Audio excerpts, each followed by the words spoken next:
सभी के लिए गुड मॉर्निंग। नवीन समुद्र स्कूल की ऑनलाइन क्लास के प्लेटफॉर्म पे सभी बच्चों का स्वागत है। देखो बच्चों, कल हम लोग चल रहे थे परागण के ऊपर। परागण आपके स्वयं परागण हो चुका था, स्वयं परागण के बारे में हमने पढ़ लिया, और दूसरा पर परागण के बारे में हम लोग डिस्कस कर चुके हैं। ठीक है, अब आज देख रहे हैं हम लोग कौन सा, स्वयं परागण में और पर परागण में अंतर। स्वयं परागण और पर परागण में अंतर क्या होता है, देखना। सबसे पहली बात, यदि हम स्वयं परागण की करें तो स्वयं परागण की घटना जो होती है, ध्यान से सुनना, स्वयं परागण की जो घटना होगी वो या तो एक ही पुष्प में होगी या एक ही पादप के। ध्यान से सुनना, सबसे पहली चीज, स्वयं परागण की जो घटना होती है वो किसमें होती है, या तो एक ही पुष्प में होगी, एक ही पुष्प में, अथवा एक पुष्प में नहीं हो रही है तो जिसको सजात पुष्पी परागण के नाम से जानते हैं, एक ही पादप के दो पुष्पों में होगी। ठीक है, पहला। दूसरा, पर परागण की जो घटना होती है, पर परागण की घटना ये हमेशा किसमें होती है, दो अलग पादप के पुष्पों में होगी। ठीक है, स्वयं परागण की जो घटना है वो या तो एक ही पुष्प में संपन्न होगी अथवा एक ही पादप के दो पुष्पों में संपन्न होगी, जबकि पर परागण की जो घटना होती है वो किसमें संपन्न होगी, दो अलग अलग पादप के एक ही जाति के। कंडीशन इसमें यह है, जाति इनकी एक ही होनी चाहिए, एक ही जाति के दो अलग अलग पादपों के बीच में संपन्न होती है। ठीक है। दूसरा, कि स्वयं परागण की जो घटना होती है, देखो स्वयं परागण की घटना, इसमें पुष्प का रंगीन होना कोई आवश्यक नहीं होता है, रंगीन होना कोई आवश्यक नहीं होता है, जबकि पर परागण के लिए क्या होगा, पुष्प का रंगीन होना आवश्यक होता है। अधिकांश पुष्प जो होते हैं ना, अधिकांश पुष्पों में कीट परागण की जो क्रिया होती है, कीट परागण की क्रिया कब होगी, जब पुष्प कैसा होगा, रंगीन होगा। तीसरा, स्वयं परागण की जो घटना होती है, स्वयं परागण की घटना में पराग कणों का जो निर्माण होगा, पराग कण जो होते हैं ये कम खर्च होते हैं, पराग कणों का जो व्यय होगा वो कैसा होगा, कम होगा इसमें। जबकि पर परागण के अंदर, जैसे वायु परागण हुआ या जल परागण हुआ, तो इसमें क्या है, पराग कोश से बहुत सारे परागकण बाहर निकलेंगे और उनमें से कुछ परागकण ही कहाँ पहुंचेंगे, पुष्प की वर्तिकाग्र पर पहुंचेंगे। तो इसलिए इसमें क्या होते हैं, परागकण अधिक खर्च होते हैं।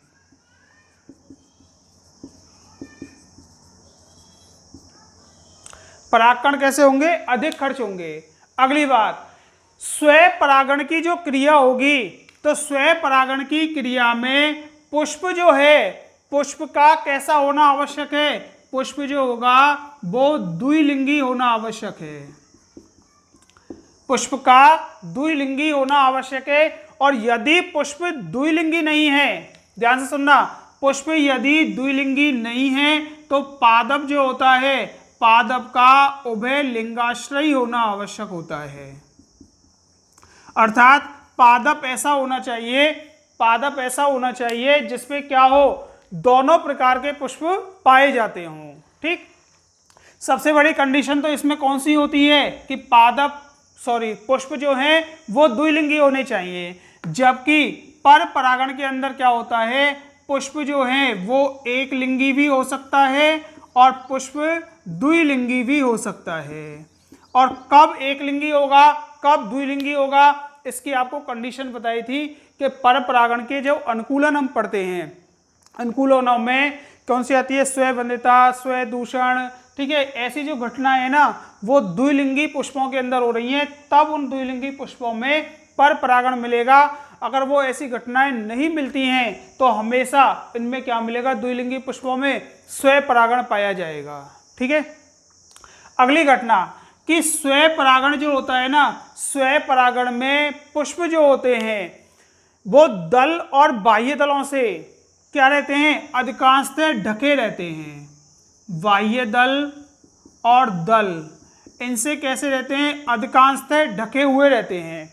जबकि पर परागण में पुष्प कैसे होंगे, पर परागण में पुष्प जो होते हैं वो दल और बाह्य दलों से खुले हुए रहेंगे, तभी तो उनके ऊपर अन्य जगह से परागकण आके गिरेंगे।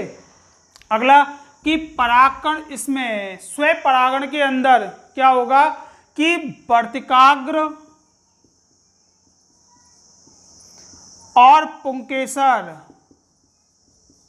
वर्तिकाग्र और पुंकेसर इनकी जो लंबाई होती है, वर्तिकाग्र और पुंकेसर की लंबाई दल और बाह्य दल अर्थात पुष्प के जो सहायक चक्र होते हैं, सहायक चक्र से कम होनी चाहिए।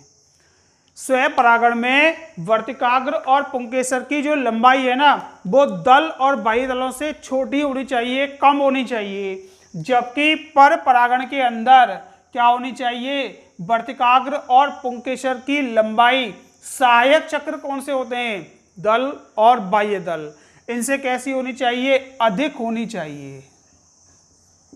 ठीक है, तो ये कुछ पॉइंट हैं स्वयं परागण में और पर परागण में। आपको कम से कम 4 पॉइंट इसमें से याद रखने हैं। कौन कौन से, ये समझ में आ गए होंगे। स्वयं परागण किसे कहते हैं, पर परागण किसे कहते हैं, एक तो इनकी परिभाषा हो गई। दूसरा कि एक ही पुष्प में यदि घटना हो रही है, एक ही पुष्प में के अंदर, और पुष्प यदि समकाल परिपक्वता को प्रदर्शित कर रहा है तो उसमें क्या होगा, स्वयं परागण। अदरवाइज एक ही पादप के 2 पुष्पों में स्वयं परागण की क्रिया भी होती है। अगला पर परागण जो होगा वो अलग अलग पादप के, लेकिन जाति एक ही हो, ये ध्यान रखना, एक ही जाति के 2 अलग अलग पादप के पुष्पों में होगा। दूसरा, स्वयं परागण के लिए पुष्प का रंगीन होना कोई आवश्यक नहीं होता है, लेकिन पर परागण में पुष्प का रंगीन होना आवश्यक होता है। अगला, परागण इसमें कैसे होंगे, कम खर्च होंगे। स्वयं परागण की क्रिया में परागकण कम खर्च होते हैं, जबकि इसमें क्या होंगे, परागकण अधिक खर्च होंगे। अगला कि स्वयं परागण में पुष्प जो है वो द्विलिंगी होने चाहिए, जबकि इसमें एक लिंगी और द्विलिंगी दोनों प्रकार के पुष्प मिलते हैं। अगला कि स्वयं परागण में क्या होता है कि जायांग और पुंकेसर दल बाह्य दलों से ढके हुए रहने चाहिए। ठीक है, और इसमें क्या रहने चाहिए, वो खुले रहने चाहिए। और वर्तिका और पुंकेसर की लंबाई कैसी होनी चाहिए, दल बाह्य दल से कम होनी चाहिए। अगर लंबे हुए तो परागकोश से परागकण बाहर फैल जाएंगे।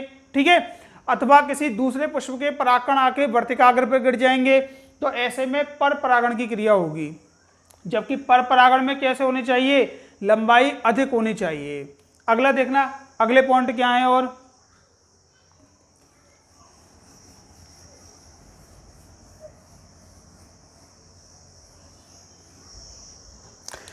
देखो स्वयं परागण की जो क्रिया होती है ना, स्वयं परागण की क्रिया में शुद्ध नस्ली या शुद्ध किस्म के बीज प्राप्त होते हैं।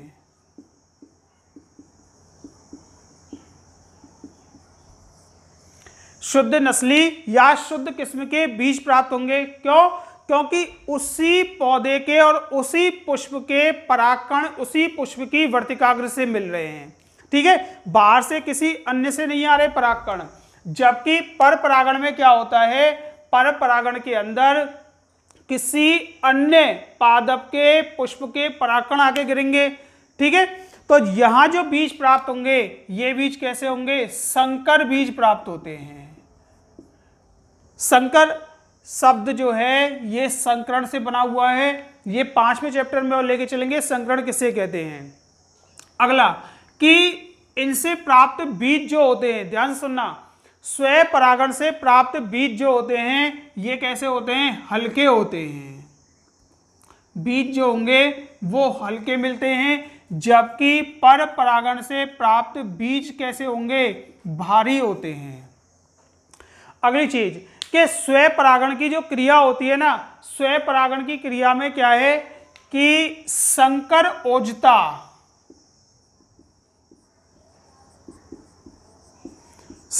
ओजता इसमें नहीं पाई जाती। संकर ओजता से देखो, संकरण से मतलब क्या होता है, ध्यान से देना। एक पादप ये है, दूसरा पादप ये है, दोनों एक ही जाति के हैं, दो अलग अलग पादपों के मध्य, यदि दो पादपों के मध्य हम अलग अलग पादप हैं, जाति एक ही है, उनके बीच में हम क्रॉस करा रहे हैं, तो यहाँ पे जो संतति पैदा होगी उस संतति के अंदर इस पादप के भी गुण होंगे और इसके भी गुण होंगे। तो ऐसी संतति जो होती है वही क्या कहलाती है, संकर संतति कहलाएगी। ठीक है, जब ऐसी संतति जिसमें दोनों जनकों के, दोनों अलग अलग जनकों के क्या हो, गुण पाए जाते हो, उसे हम क्या बोलते हैं, संकर संतति के नाम से जानते हैं। और ये जो संकरण कराने की क्रिया है ना इनमें, इसको हम किस नाम से, संकरण के नाम से जानते हैं या हाइब्रिडाइजेशन के नाम से जानेंगे। तो स्वयं परागण जो होता है, स्वयं परागण के अंदर केवल उसी पादप के परागकण उसी पुष्प की वर्तिकाग्र पर करेंगे, कहीं बाहर से अन्य पादप के परागकण नहीं आ रहे हैं, तो यहाँ पे संकर ओजता या संकरण का गुण नहीं पाया जाता। जबकि पर परागण जो होता है, इनमें इनके जो बीज होते हैं इनमें संकर ओजता पाई जाती है, संकर का गुण, अर्थात इनकी संतति जो होगी ना वो कैसी होगी, संकर संतति होगी। अगला कि देखो स्वयं परागण के अंदर जब हम प्लांट ब्रीडिंग वाला टॉपिक पढ़ेंगे तो उसमें आएगा, स्वयं परागण के अंदर क्या होता है कि लगातार कई पीढ़ियों तक स्वयं परागण यदि हम करवाते रहें तो स्वयं परागण कई पीढ़ियों तक स्वयं परागण करवाने पे उत्पादन क्षमता में कमी आ जाती है, जिसको हम स्वयं प्रजनन अंतः प्रजनन अवसादन के नाम से जानते हैं। तो यहां स्वयं परागण में क्या होती है, अंतः प्रजनन अवसादन, अंतः प्रजनन अवसादन की स्थिति यहां पे पैदा होती है। अंतः प्रजनन अवसादन से मतलब है कि लगभग 8 से 10 पीढ़ियां जब प्राप्त होंगी तो 8 से 10 पीढ़ियां प्राप्त होने तक उस पादप के जो गुण होते हैं या उस जंतु के जो गुण होंगे उन गुणों में कमी आना, ठीक है, उन गुणों में क्या आना, कमी आना, यही अंतः प्रजनन अवसादन के नाम से जाना जाता है। जबकि पर परागण के अंदर अंतः प्रजनन अवसादन की जो क्षमता या गुण होता है वो नहीं पाया जाता। ठीक है, तो ये आपके स्वयं परागण और पर परागण के कुछ अंतर हुए, समझ में आ गए होंगे। इनमें से कम आपको 4 अंतर याद रखने हैं, कम से कम 4 अंतर ये आपको याद रखने हैं। ठीक है, अब स्वयं परागण और पर परागण के बाद में अगला टॉपिक आता है कि प्रजनन, पुष्पों के अंदर प्रजनन जो होता है, इस प्रजनन की कुछ बाह्य युक्तियां भी होती हैं। ठीक है, बाह्य प्रजनन युक्तियां भी होती हैं कुछ, वो कौन कौन सी हैं वो हमें देखना है।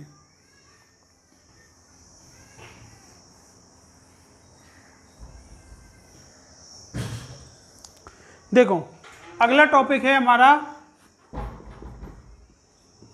बाह्य प्रजनन युक्तियां।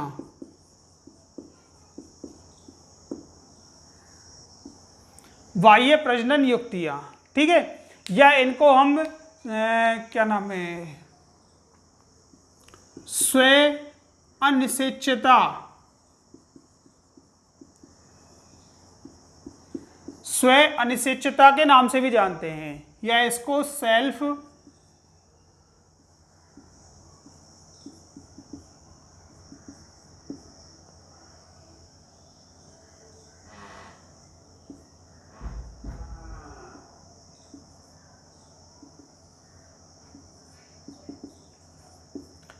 सेल्फ कंप्लीटिबिलिटी के नाम से भी इसको जानते हैं।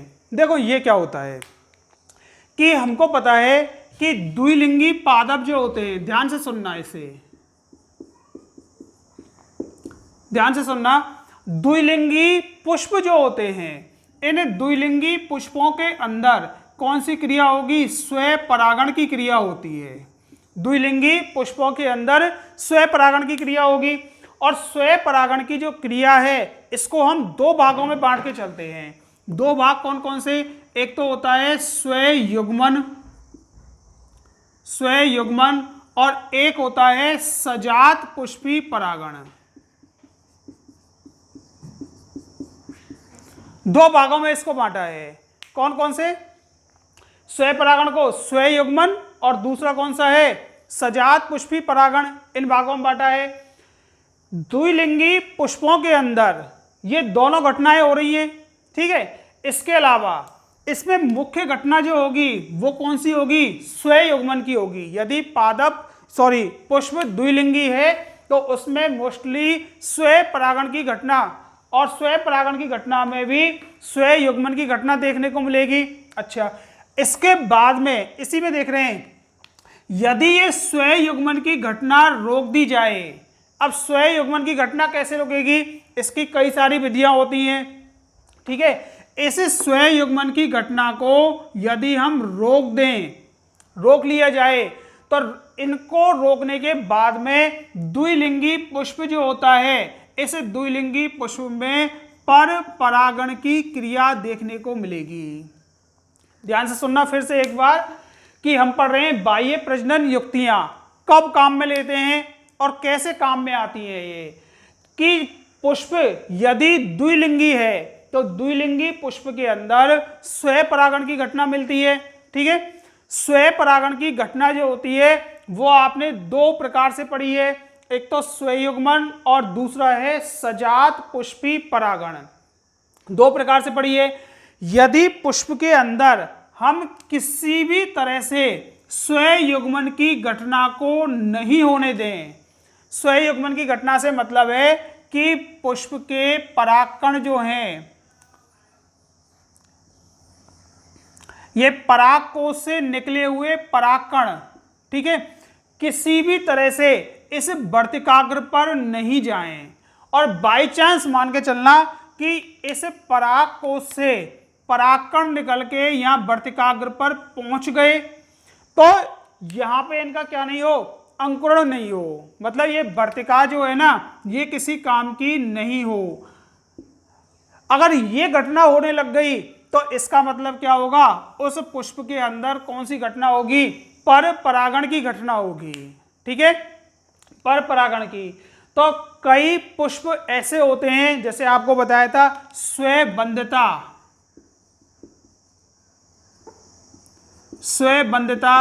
स्वदूषण, ठीक है, विषम वर्तिकात्व,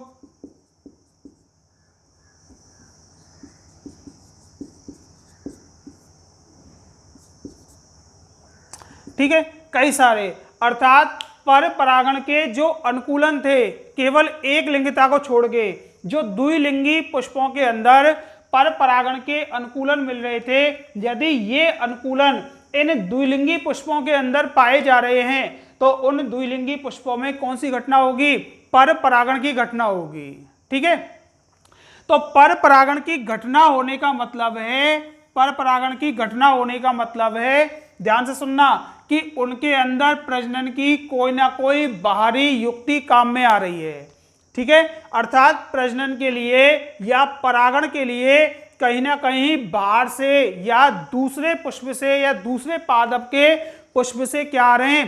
परागकण आ रहे हैं, ठीक है। जब खुद के परागकण होते हुए, ध्यान से सुन लेना सभी, कि खुद के इस पुष्प के पास में इन पराग कोशों में खुद के क्या है? परागकण हैं, लेकिन खुद के परागकण इस वर्तिकाग्र पे अंकुरित नहीं हो रहे हैं या यहाँ पे किसी तरह से पराग नलिका का निर्माण नहीं कर रहे हैं।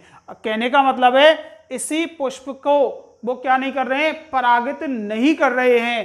तो ऐसी कंडीशन में पुष्प को परागित करने के लिए हम किसी अन्य पादप के पुष्प के परागकणों को लेके आएंगे। जैसे कई बार क्या होता है कि स्कूल से घर जाते हैं, जब छुट्टी होती है स्कूल से घर गए, सुबह से क्या लग रही है? भूख लग रही है। अब घर में मान के चलना कोई है नहीं, कि सभी कहीं बाहर गए हों, खाने के लिए आपको कुछ मिले नहीं घर में, तो आप लोगों के लिए क्या विकल्प होगा कि या तो आप लोग कहाँ हैं? बाहर जाएंगे, मार्केट के अंदर खा के आएंगे, या मार्केट से पैक करवा के फिर कहाँ लाएंगे? घर पे कुछ ना कुछ खाने के लिए लेके आएंगे। तो घर में आप बैठ के खा रहे हो उनको और बाहर से उसको लेके आए हो, तो ये क्या हो गया, वो भोजन जो माध्यम है ना, जो भूख का माध्यम होगा वो बाहर से आया है, ठीक है, बाहर से घर में आया है, तब उसको हम यूज कर रहे हैं और उससे क्या होगी, हमारी भूख शांत होगी। घर में जो भोजन बनेगा उससे भी भूख शांत हो रही है, और बाहर से जो पैक करवा के ला रहे हैं और घर में बैठ के उसको खा रहे हैं उससे भी हमारी क्या हो रही है, भूख शांत हो रही है।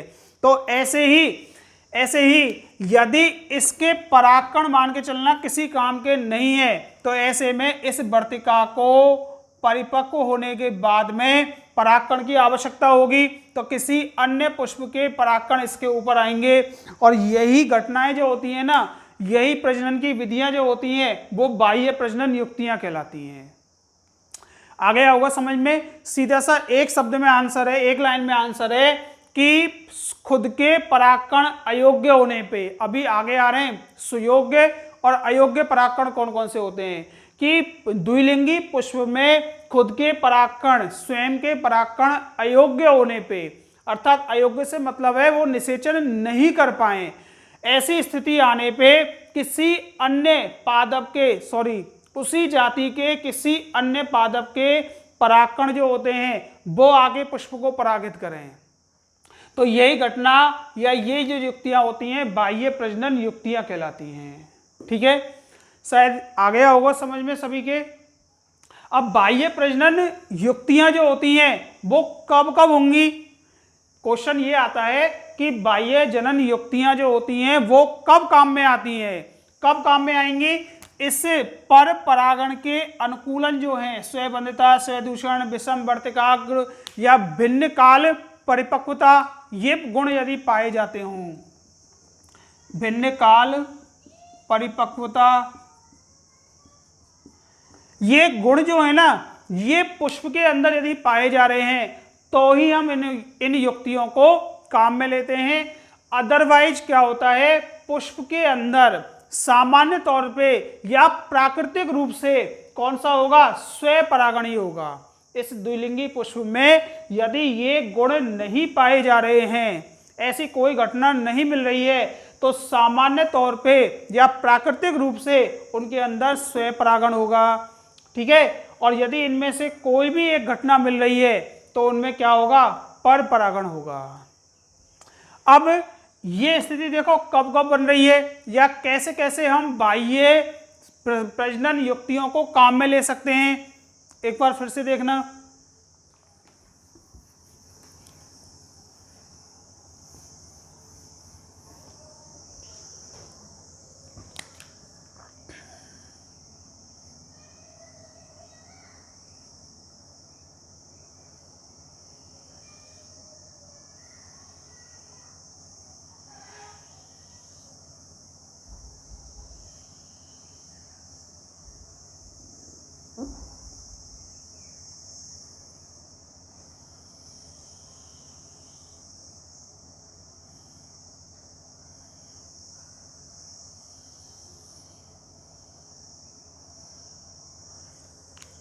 देखो सबसे पहला है, इसमें बाह्य प्रजनन युक्तियों को हम कब कब काम में ले रहे हैं। सबसे पहला है स्वबंधिता की स्थिति में, ये रहा पहला पॉइंट, यहां लिख रहे हैं स्वबंधिता होने पे। स्वबंधिता होने पे जब इस पराग कोश के परागकण निकल के कहाँ पहुंचेंगे, वर्तिकाग्र पर, तो आपको पता है कि स्वबंधिता में ये परागकण जैसे ही वर्तिकाग्र पर पहुंचेंगे तो यहाँ पर इनमें नर युग्मकोद्भिद का विकास नहीं हो पाएगा, अर्थात ये और ज़्यादा अंकुरित नहीं हो पाएंगे। तो ऐसी कंडीशन में हम इसको काम में ले रहे हैं। अगला कि यदि मान के चलना भिन्न काल परिपक्वता पाई जाती हो, भिन्न काल परिपक्वता से मतलब है कि मान लिया हमने ये पुष्प जो है वो पुंपूर्वी पुष्प है, अर्थात इसमें परागकोश जो हैं वो क्या हो गए, पहले परिपक्व हो रहे हैं, परागकोश पहले परिपक्व हो गए, और वर्तिका जो है वो बहुत बाद में परिपक्व हो रही है। ठीक है, तो तब तक ये परागकोश परिपक्व होकर क्या हो जाएंगे, फट जाएंगे, और फटने पे इनका स्फुटन होने पे परागकण कहाँ निकल जाएंगे, बाहर निकल जाएंगे। अब ये वर्तिकाग्र पे परागकण आ भी गए ना, तो वर्तिका कैसी है, अपरिपक्व है, अनमैच्योर है। तो ऐसी कंडीशन में यहाँ परागकण क्या नहीं होंगे, अंकुरित नहीं होंगे। ठीक, अब यहाँ पराग कोशों से परागकण निकल गए, लेकिन जब ये वर्तिकाग्र परिपक्व होगी तो उस कंडीशन में इसको परागित करने के लिए किसी अन्य पुष्प के परागकण हमें यहाँ पे लाने पड़ेंगे। आ गया होगा समझ में। अगली कंडीशन, इसके बाद में ये दूसरा, तीसरा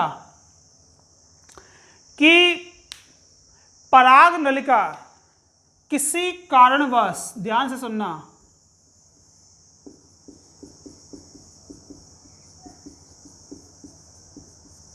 पराग नलिका में जो वृद्धि होती है वो कैसी हो जाए, अवरुद्ध हो जाए। कि चलो यहाँ पे हमने ये मान लिया कि परागकण आ गया और परागकण से क्या बन रही है, पराग नलिका बन रही है। यहाँ ये अंकुरित हो गए, पराग नलिका बन रही है। अब ये पराग नलिका जो है ना, यदि किसी कारणवश क्या हो जाए, इसकी वृद्धि केवल यहीं तक ही रह जाए, अवरुद्ध हो जाए, ये आगे की ओर नहीं बढ़ पाए, या तो हो सकता है इसमें कैलोज प्लग जो है वो नष्ट हो जाए, या नीचे बीजांड के अंदर एपरेटर्स जो हैं वो काम नहीं करें, तो ऐसी कंडीशन में पराग नलिका यहीं की यहीं क्या हो जाएगी, अवरुद्ध हो जाएगी। और अवरुद्ध होने की पराग नलिका के अवरुद्ध होने की स्थिति में हमें किसकी आवश्यकता होगी, फिर इसके अंदर स्वयं परागण को छोड़ के पर परागण की क्रिया अपनानी पड़ेगी। ठीक है, इसको बोलते हैं हम स्वयं असामंजस्य की स्थिति बोलते हैं। तो ये स्थिति जब आती है ना, तभी क्या होती है, प्रजनन युक्तियां ये काम में आती हैं। ठीक है, अब इसके बाद में अगला पॉइंट आता है हमारा पराग स्त्री केसर पारस्परिक क्रिया।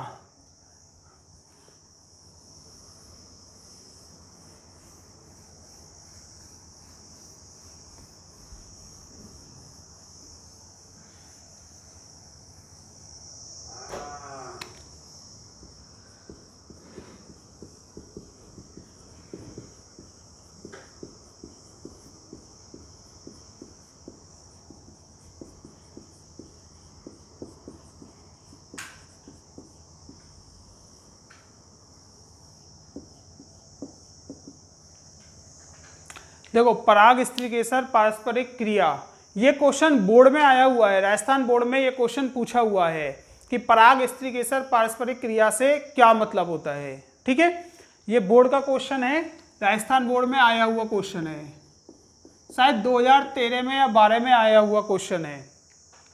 देखो, पराग स्त्री केसर पारस्परिक क्रिया होती क्या है।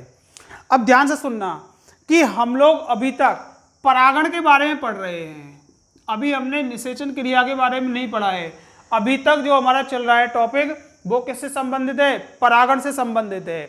और परागण का हमें पता है, परागण में क्या होता है कि पराग कोश से परागकण निकल के कहाँ आते हैं, वर्तिकाग्र पर आते हैं। ठीक है, वर्तिकाग्र पे आएंगे, वो परागण क्रिया हो गई। अब वर्तिकाग्र पे जब आएंगे तो ये वर्तिकाग्र जो होती है,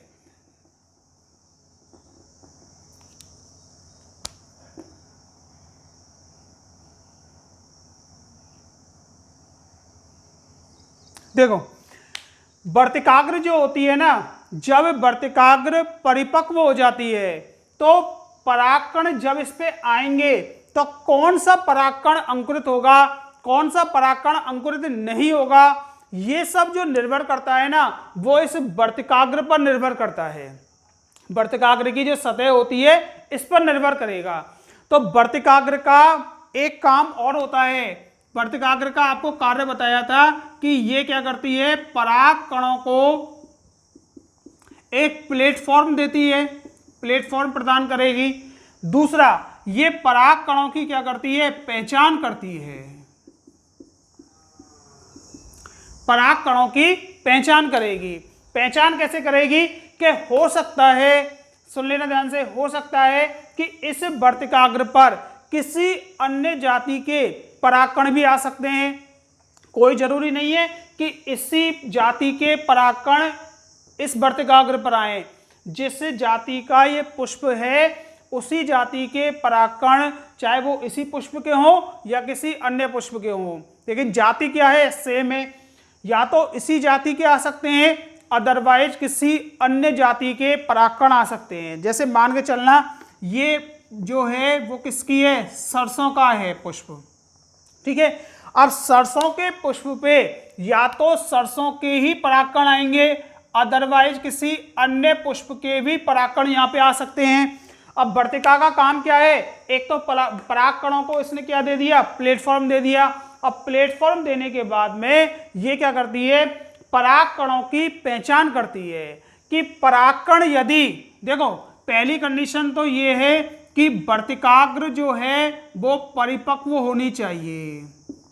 पहली कंडीशन तो ये है कि वर्तिकाग्र परिपक्व होनी चाहिए। दूसरा कि वर्तिकाग्र जो होती है ना वो परागकणों की क्या कर रही है, पहचान। यदि परागकण उसी जाति का है, ध्यान से सुनना, परागकण उसी जाति का है जिस जाति का पुष्प है, तो परागकणों के लिए वो क्या करेगी, जल प्लस पोषक पदार्थ प्रदान करती है। वर्तिकाग्र जो होती है, इन परागकणों के लिए यदि परागकण उसी जाति के हैं और वर्तिकाग्र परिपक्व अवस्था में है, तो ये आने वाले परागकणों के लिए क्या प्रदान करेगी, जल और पोषक पदार्थ प्रदान करेगी। और मान के चलना वर्तिका कैसी हो, अपरिपक्व हो, सॉरी, यदि किसी अन्य जाति के परागकण यदि आ जाएं, अन्य जाति के परागकण यदि आ जाएं, तो ऐसी कंडीशन में क्या होगा, वर्तिकाग्र उनको जल या पोषक प्रदान नहीं करती है, ठीक है। केवल अपनी जाति के ही परागकणों को वो क्या प्रदान करेगी, पोषक पदार्थ और जल प्रदान करेगी। अब जैसे ही जल प्रदान करेगी तो परागकण क्या होते हैं, अंकुरित होंगे।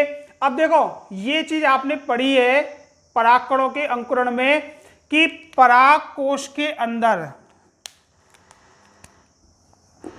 ये जैसे परागकोश है, इस परागकोश के अंदर क्या होते हैं, परागकणों का निर्माण होगा या परागकण बन गए।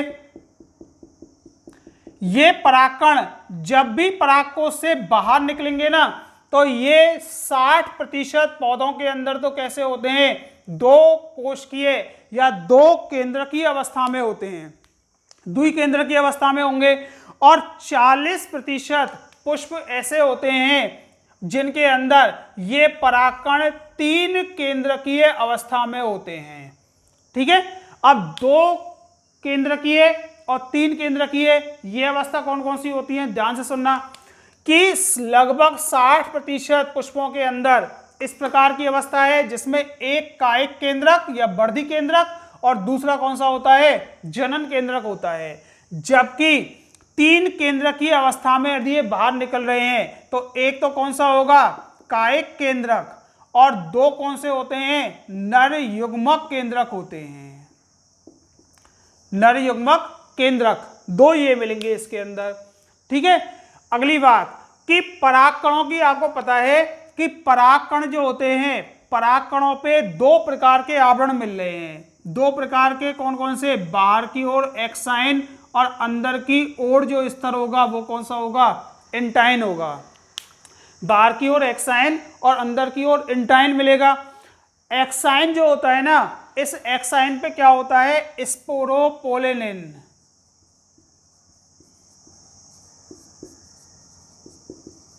स्पोरोपोलेनिन होता है, पढ़ा है ये आपने, ठीक है। इसके अलावा क्या होता है, इस एक्साइन की जो भित्ति होती है ना, इस भित्ति के अंदर अमीनो अम्ल, कुछ प्रोटीन, ठीक है, इसके अलावा कार्बोहाइड्रेट, ठीक, कुछ एंजाइम, ये भी इसकी भित्ति में पाए जाते हैं। जबकि इंटाइन जो होता है, इस इंटाइन में ग्लाइकोप्रोटीन और कुछ मात्रा में इसमें क्या होती है, कार्बोहाइड्रेट होती है। किसमें, इंटाइन जो होती है इसके अंदर। तो जैसे ही परागकण या तो 2 केंद्र की अवस्था में या 3 केंद्र की अवस्था में, इसमें से कैसी भी अवस्था में यदि परागकण कहाँ पहुंच रहे हैं, पुष्प की वर्तिकाग्र पर पहुंच रहे हैं, ठीक है। तो वर्तिकाग्र पर पहुंचने के बाद में इनमें क्या होती है, सबसे पहले परागकणों को पहचानने की क्रिया होती है वर्तिकाग्र जो है वो परागकणों को पहचानेगी कि इसी जाति के हो तो वेलकम, और यदि दूसरी जाति के हो तो इनको क्या करेगी, वो रिजेक्ट कर देगी। अर्थात इस वर्तिकाग्र में परागकणों को एक्सेप्ट करने का और रिजेक्ट करने का भी गुण होता है। ये दो गुण होते हैं इसके अंदर। अगली बात कि यदि मान के चलना वो इन परागकणों को एक्सेप्ट कर रही है तो ऐसे परागकण कौन से कहलाएंगे, सुयोग्य परागकण कहलाएंगे, सुयोग्य। और यदि इनको रिजेक्ट करती है तो ऐसे परागकण अयोग्य परागकण कहलाएंगे, अयोग्य परागकण कहलाते हैं। ठीक है, तो ये जो क्रिया होती है ना, परागकण और वर्तिकाग्र की जो सतह होती है, इस पे क्या है, वैज्ञानिकों ने ये पता लगाया कि ये रासायनिक संघर्षण का क्या होती है, परिणाम होती है। रासायनिक घटकों के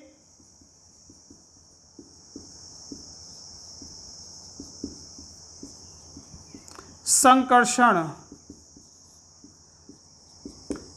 कई घटना होती है या क्रिया होती है। आगे समझ में? अच्छा, अब अयोग्य यदि परागकण है तो अयोग्य परागकण तो क्या हो जाएगा, नष्ट हो जाएगा। किंतु सुयोग्य परागकण जो होता है ना, ये सुयोग्य परागकण क्या होगा, अंकुरित होगा और इससे क्या बनेगी, पराग नलिका बनेगी, पराग नलिका बनेगी सुयोग्य परागकण से। ठीक है, अब सुनो, जैसे हम सरसों की बात कर रहे हैं, जैसे ही परागकण यहाँ पे पहुंचा और मान के चलना परागकण कैसा है, सुयोग्य परागकण है, परागकण सुयोग्य है। ठीक है, तो सुयोग्य परागकण यहाँ पहुंचेगा तो यहाँ पे जो वर्तिकाग्र की सतह होती है, ये सतह क्या करेगी, जल और पोषक प्रदान करेगी। किसके लिए, इस सुयोग्य परागकण के लिए, इन परागकणों के लिए। और परागकणों की आपको पता है कि परागकणों के अंदर क्या पाए जाते हैं, जर्मपोर पाए जाते हैं। जिन स्थानों पे स्पोरोपोलिन का जमाव नहीं होता है वो स्थान कौन से होते हैं, जर्मपोर होते हैं, जर्मपोर।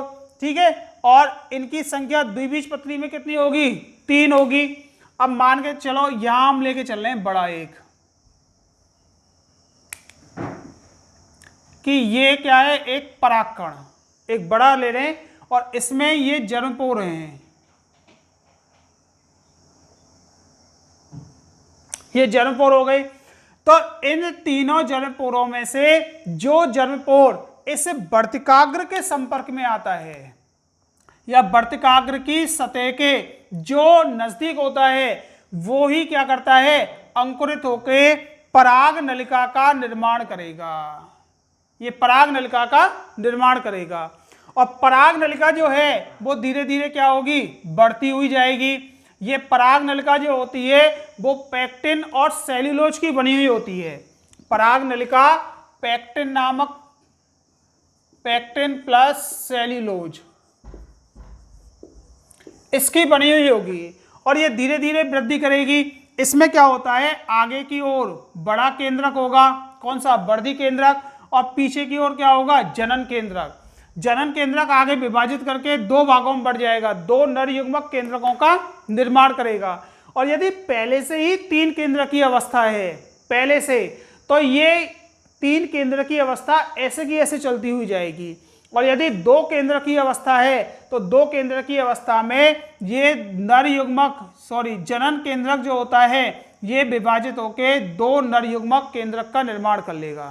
ठीक, अच्छा, अब देखो ये जो पराग नलिका होती है, पराग नलिका धीरे धीरे क्या हो रही है, बढ़ रही है, किसकी ओर, इस बीजांड की ओर। अंदर जो बीजांड होते हैं इनकी ओर वृद्धि करती है। तो पराग नलिका में क्या होता है, कैलोज प्लग, कैलोज प्लग, ध्यान से सुनना, पराग नलिका में कैलोज प्लग होता है और ये कैलोज प्लग क्या करता है, इसके कोशिका द्रव्य और केंद्रकों को पराग नलिका में लेने का या आगे बढ़ाने का कार्य करेगा, कैलोज प्लग जो होगा। तो ये जो क्रिया होती है ना, ये कहलाती है पराग स्त्रीकेसर पारस्परिक क्रिया कहलाती है। ठीक है, पराग स्त्रीकेसर पारस्परिक क्रिया, एक बार फिर से सुन लेना, पराग स्त्रीकेसर पारस्परिक क्रिया है क्या चीज। एक बार बोर्ड पे लिखे हुए इन सारे शब्दों को देखना, कौन कौन से शब्द लिख रहे हैं। पानी देना, बोतल।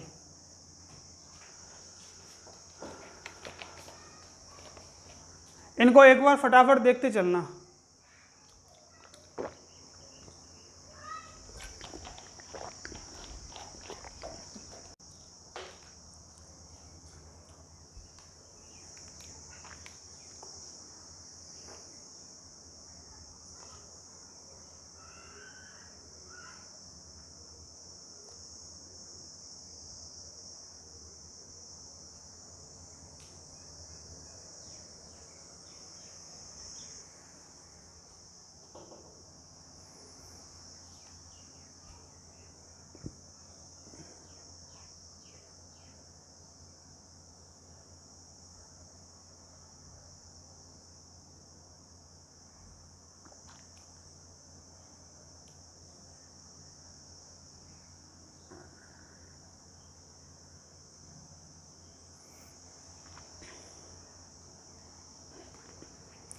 देखो एक बार फिर से इसे हम बात कर रहे हैं किसकी, पराग स्त्रीकेसर पारस्परिक क्रिया की बात कर रहे हैं कि पराग स्त्रीकेसर पारस्परिक क्रिया क्या होती है। तो देखो हम लोगों ने अब तक जो पढ़ा था वो युग्मकों का निर्माण पढ़ा था, नर युग्मक और मादा युग्मकों का निर्माण पढ़ लिया पढ़ा उसमें पादपों के अंदर।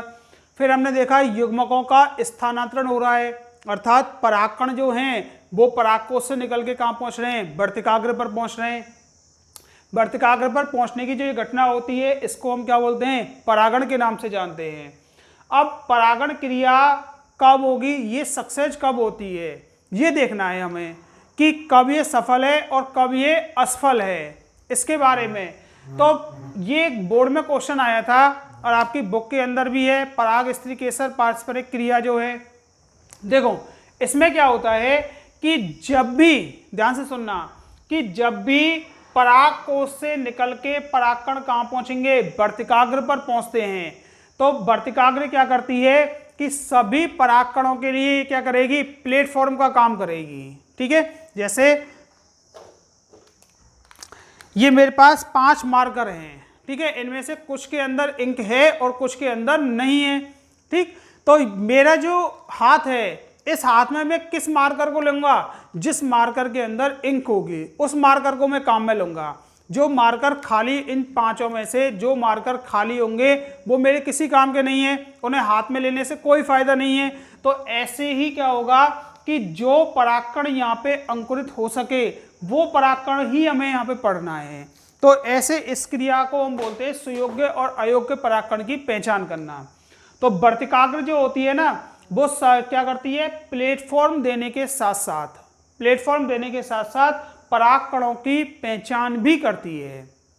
ठीक है, पहचान करती है कि जब वर्तिकाग्र और परागकोश मान के चलना दोनों ही क्या हो जाते हैं, परिपक्व हो जाते हैं। ठीक है, या वर्तिकाग्र के परिपक्व होने पे, वर्तिका के परिपक्व होने पे जब परागकण आके गिरते हैं तो वर्तिका क्या करती है कि इन परागकणों की पहचान करती है। यदि वर्तिका परिपक्व है और परागकण उसी जाति के हैं, ध्यान से सुनना, परागकण उसी जाति के हैं और वर्तिका परिपक्व है, तो ऐसी कंडीशन में ये वर्तिकाग्र जो होती है ना वो इन परागकणों को जल और पोषक पदार्थ प्रदान करेगी। ठीक, अब देखो ये जो वर्तिकाग्र होती है ना, वर्तिकाग्र की सतह भी 2 प्रकार की होती है, ध्यान से सुनना। वर्तिकाग्र की सतह जो होती है ये 2 प्रकार की होती है।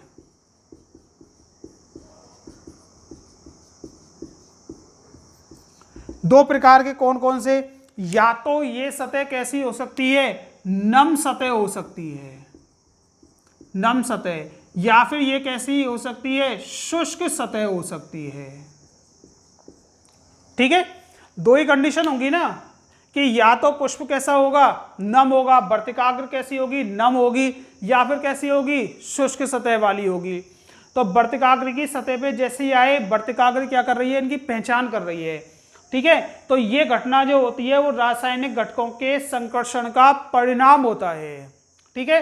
रासायनिक घटक जो होते हैं उनके संकर्षण से मतलब है उनकी पारस्परिक क्रिया का क्या होता है, परिणाम होता है कि यदि परागकण क्या हो रहे हैं, अंकुरित हो रहे हैं, उसी जाति के हैं, तो जल और पोषक प्रदान करके वर्तिकाग्र जो है वो जल और पोषक प्रदान करके उनको क्या करेगी, अंकुरित करेगी।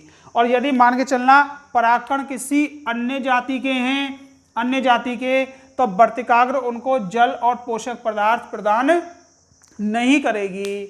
ऐसी कंडीशन में क्या होगा, ये अन्य जाति के परागकण क्या हो जाएंगे, नष्ट हो जाएंगे। ठीक। अब जैसे क्या नाम है, यदि वर्तिकाग्र, ध्यान से सुनना, यदि वर्तिकाग्र परागकणों को एक्सेप्ट कर रही है, उनको स्वीकार कर रही है और स्वीकार करने के बाद में जल और पोषक प्रदान कर रही है, तो ऐसे परागकण क्या कहलाएंगे, सुयोग्य परागकण कहलाएंगे। ठीक है।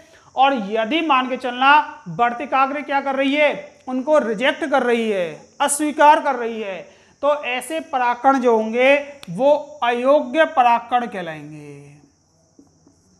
अयोग्य परागकण, यही पहचान होती है बस वर्तिकाग्र के द्वारा कि सुयोग्य कौन सा है और अयोग्य कौन सा है। और अयोग्य परागकणों के लिए वो जल और पोषक प्रदान नहीं करेगी और ये परागकण आगे चल के क्या होंगे, नष्ट हो जाएंगे। दूसरी बात कि जैसे ही परागकण, इधर ध्यान देना, परागकण जब परागकोश से निकलते हैं ना, तो या तो ये 2 केंद्रकीय अवस्था में होंगे, अदरवाइज कितने, 3 केंद्रकीय अवस्था में होंगे, या तो 2 केंद्रकीय या फिर 3 केंद्रकीय अवस्था में होंगे। जैसे ही 2 केंद्र की, मान के चलना 2 केंद्रकीय अवस्था वाला परागकण वर्तिकाग्र पे आया, तो वर्तिकाग्र पे आने के बाद में, और ये परागकण कैसा है, सुयोग्य है, सुयोग्य परागकण है, तो ये क्या होगा, अंकुरित होगा, परागकण अंकुरित होगा। परागकण की हमें पता है कि परागकण के बाहर 2 प्रकार के क्या मिलते हैं, आवरण मिलते हैं। कौन कौन से, एक्साइन और इंटाइन। स्पोरोपोलिन जो जमा होता है वो किस पे होगा, एक्साइन पे होगा। और इसके अलावा इस एक्साइन की भित्ति में अमीनो अम्ल, प्रोटीन, कार्बोहाइड्रेट और कई प्रकार के एंजाइम्स होते हैं जो कि एक्साइन की भित्ति में घुले हुए रहते हैं। जबकि इंटाइन जो होती है इसमें ग्लाइकोप्रोटीन, लिपिड और कुछ कार्बोहाइड्रेट जो होती है वो घुली हुई अवस्था में होती है। ठीक है। दूसरी बात कि जैसे ही यहाँ परागकण आए, अब ये वर्तिकाग्र की जो सतह है ना, सतह, इसका हमें पता नहीं कि ये सतह सूखी है या शुष्क है अथवा नम है, इस सतह की हमें नहीं पता। तो वर्तिकाग्र की सतह 2 प्रकार से होती है, या तो नम या शुष्क। देखो पादप जो होते हैं, या पादप का कोई भी भाग होगा वो 2 तरह से होगा, या तो नम होगा या फिर शुष्क, सूखा हुआ भाग होगा या गीला भाग होगा। तो यदि नम सतह है तो नम सतह जो होती है, इस सतह के अंदर अमीनो अम्ल प्लस लिपिड, लिपिड की बूंदें होती हैं इसके अंदर, प्लस कार्बोहाइड्रेट, ये इसके अंदर पाए जाते हैं। नम सतह जो होती है इसमें अमीनो अम्ल, लिपिड की बूंदें और कार्बोहाइड्रेट ये मिलते हैं। जबकि शुष्क सतह यदि ये है तो शुष्क सतह में वही अमीनो अम्ल, कार्बोहाइड्रेट, इसके साथ साथ इसमें क्या मिलती है, जल की लेयर, सॉरी वसा की लेयर मिलती है, वसा प्लस जल की लेयर मिलेगी शुष्क सतह के अंदर। ठीक है। तो सतह कैसी भी हो, चाहे वो नम सतह हो, ये वाली वर्तिकाग्र की नम सतह हो, चाहे वो शुष्क सतह हो, जैसे ही सतह पे सुयोग्य परागकण आएगा, ये सतह इसके लिए क्या करेगी, जल और पोषक उपलब्ध कराएगी। ठीक है। कार्बोहाइड्रेट इसके पास में है ही है, दोनों सतह में से कोई सी आ जाए, दोनों के पास में कार्बोहाइड्रेट वो है, प्रोटीन है। ठीक है। इसके अलावा जैसे ही यहाँ पे इसके लिए पोषक मिले, तो इस सतह के नजदीक जो जनन छिद्र होगा, सतह के नजदीक जो जनन छिद्र होता है, उस जनन छिद्र से क्या निकलेगी, पराग नलिका निकलेगी। ठीक है। बड़ा बना रहा हूं इसे, पराग नलिका को।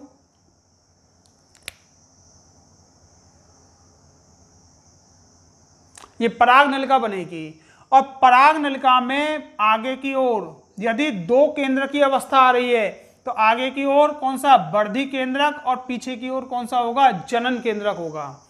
फिर ये पराग नलिका जो होती है ना, इस पराग नलिका में क्या है केंद्रक कोश का द्रव्य, ठीक है, और ये सभी एक संरचना होती है कैलोज प्लग, इसके द्वारा ये सभी कहाँ जाते हैं पराग नलिका के अंदर आ जाएंगे। और पराग नलिका जो होती है वो धीरे धीरे क्या करेगी वृद्धि करेगी, पराग नलिका वृद्धि करेगी। आगे आगे कौन होगा वर्धी केंद्रक और पीछे कौन होगा जनन केंद्रक, ये और आगे की ओर बढ़ती हुई जाएगी तो ये जनन केंद्रक विभाजित होके 2 केंद्रकों में बढ़ जाएगा। ठीक है, तो ध्यान से सुनना, एक परिपक्व नर युग्मकोद्भिद जो होता है, ये परिपक्व नर युग्मकोद्भिद की अवस्था है, इसके अंदर 3 केंद्रक होते हैं। 3 केंद्रक कौन कौन से वर्धी केंद्रक और 2 जनन केंद्रक होंगे।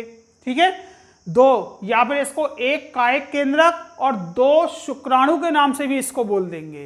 ये क्वेश्चन आया हुआ है कई एक एग्जाम के अंदर, 1 कायिक कोश का और 2 शुक्राणु कोश का होती है इनके अंदर। ठीक है, फिर ये धीरे धीरे आगे बढ़ के बीजांड के अंदर प्रवेश करके निषेचन की घटना को संपन्न करेंगे। और पराग नलिका जो बनेगी ना, पराग नलिका पैक्टिन और सेल्यूलोज की बनी हुई होती है, तो यही घटना जो होती है वो कहलाती है पराग स्त्रीकेसर पारस्परिक क्रिया। शॉर्ट में यदि हम लोग समझें तो पराग स्त्रीकेसर पारस्परिक क्रिया का मतलब ये है कि जब वर्तिकाग्र पे परागकण आते हैं तो वर्तिकाग्र के द्वारा उनमें सुयोग्य और अयोग्य परागकणों की पहचान करना और सुयोग्य परागकणों को जल और पोषक देके पराग नलिका का निर्माण करना, यही घटना क्या होती है पराग स्त्रीकेसर पारस्परिक क्रिया होती है। ठीक है, आ गया होगा शायद ये समझ में। पराग स्त्रीकेसर पारस्परिक क्रिया ये बोर्ड में पूछा हुआ क्वेश्चन है, बोर्ड में आया हुआ क्वेश्चन है ये। ठीक है, इसके बाद में अगला टॉपिक आता है, कितना कहूँगा,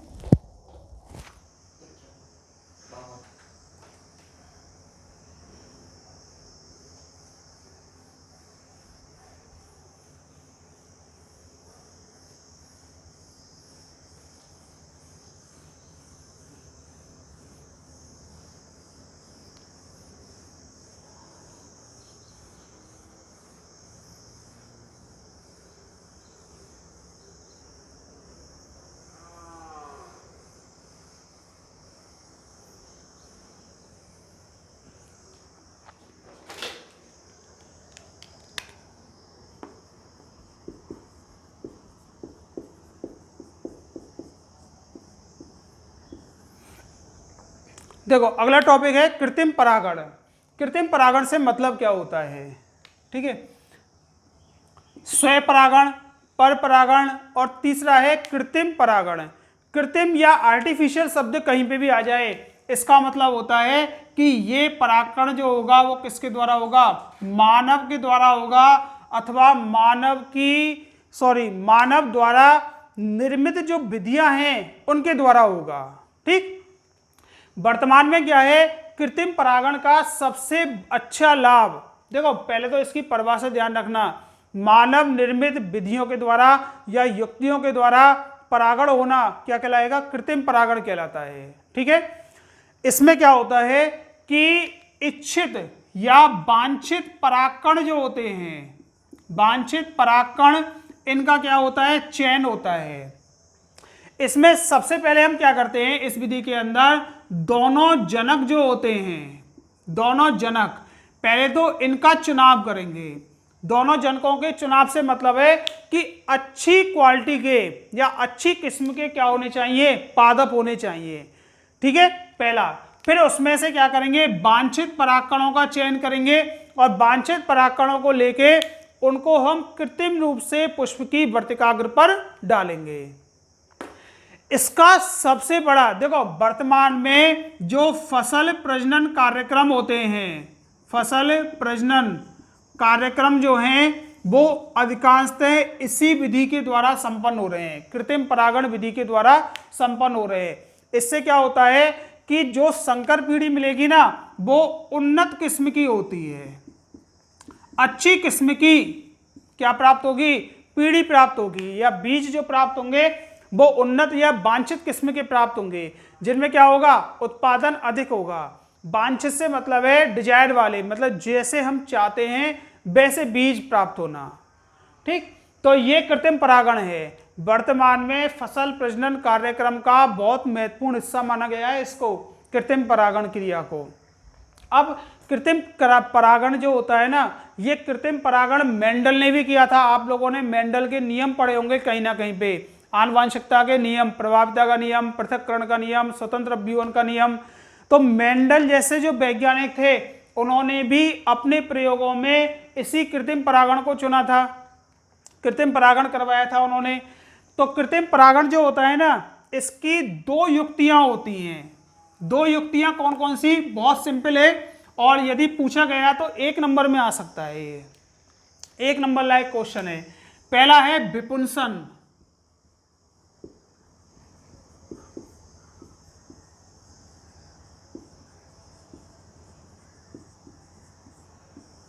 विपुंसन या इमेस्कुलेशन। ठीक है, इमेस्कुलेशन हिंदी में भी लिखा हुआ मिलता है इमेस्कुलेशन के नाम से।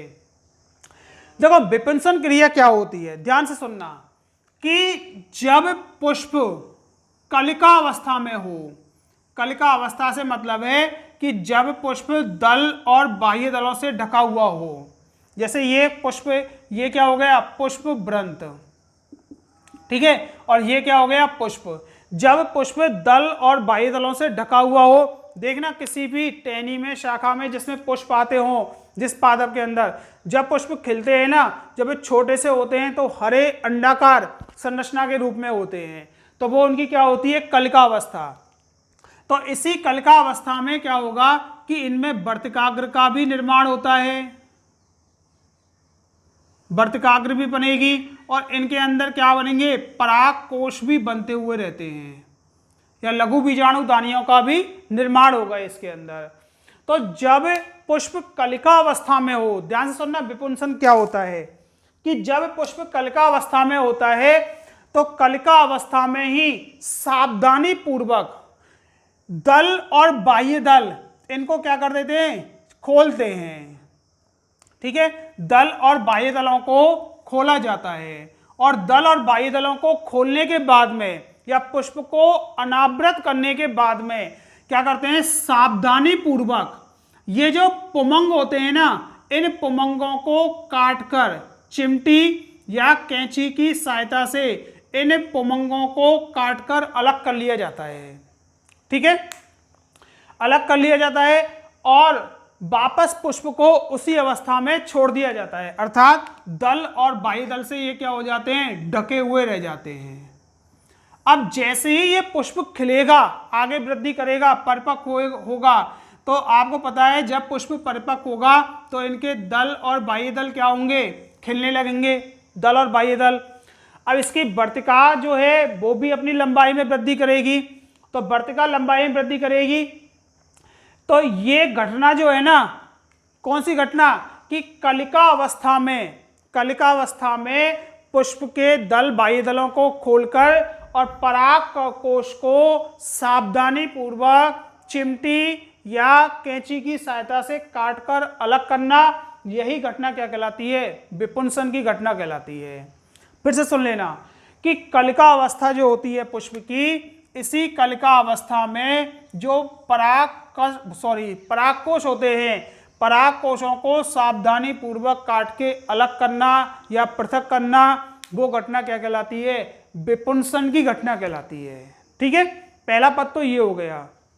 दूसरा कि जैसे अब पता है हमें कि विपुंसन की घटना तो हमने कर ली, लेकिन ये पुष्प आगे चल के क्या होगा, खिलेगा, पुष्प जो है वो खिलेगा, और खिलने के बाद में वर्तिका वो भी लंबाई में वृद्धि करेगी। तो इस वर्तिका पर किसी अन्य पुष्प के परागकण नहीं आ जाए, इसके लिए हम क्या करते हैं कि बटर पेपर या सिल्वर पेपर से इस वर्तिका को हम अच्छी तरह से क्या कर देते हैं, ढक देते हैं, और इसको क्या करेंगे, बांध देंगे, इसको बांध देंगे। तो वर्तिका सिल्वर या बटर पेपर से क्या रहती है, ढकी हुई रहती है, और जब वर्तिकाग्र परिपक्व हो जाती है, ध्यान से सुनना, ये जो ढकने की घटना होती है ना, इसको हम कैपिंग के नाम से, कैपिंग या इसको बैगिंग बोलते हैं। कैपिंग या इसको बैगिंग के नाम से जानते हैं। पहली हो गई विपुंसन की घटना। कृत्रिम परागण के जो पद है ना वो कैसे कैसे होंगे कि कलिका अवस्था में हमने क्या किया, सावधानी पूर्वक पराग कोशों को काट के अलग कर लिया। ये जो घटना है इसको हम क्या बोलते हैं, विपुंसन के नाम से जानते हैं या इमेस्कुलेशन के नाम से जानेंगे। फिर दूसरी घटना कौन सी है, कैपिंग या बैगिंग की जो वर्तिका होती है या मुख्य ये वर्तिकाग्र जो होती है, इस वर्तिकाग्र को अन्य जाति के या किसी दूसरे पुष्प के पराग कणों से बचाने के लिए इसको सिल्वर पेपर या बटर पेपर से हम क्या कर देते हैं, ढक देते हैं। और ये ढकने की जो क्रिया है इसको हम कैपिंग या इसको हम क्या बोलते हैं, बैगिंग के नाम से जानते हैं। ठीक है। तीसरा पॉइंट आता है इसी में कि जब ये वर्तिका, ध्यान से सुनना, यहां अलग से बना रहे हैं,